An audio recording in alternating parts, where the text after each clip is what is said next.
नायब सदर थी आयो सरफराज आयो विख विख ते।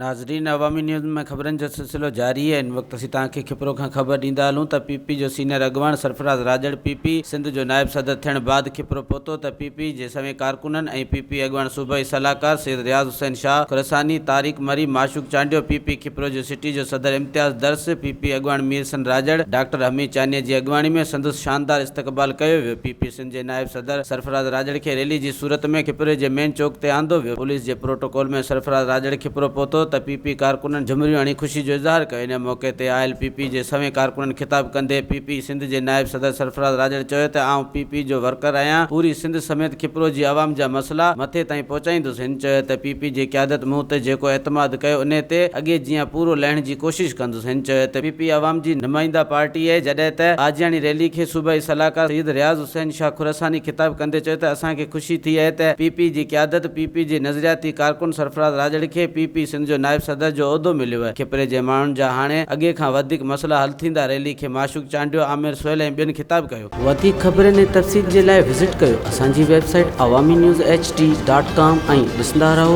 अवामी न्यूज़ HD।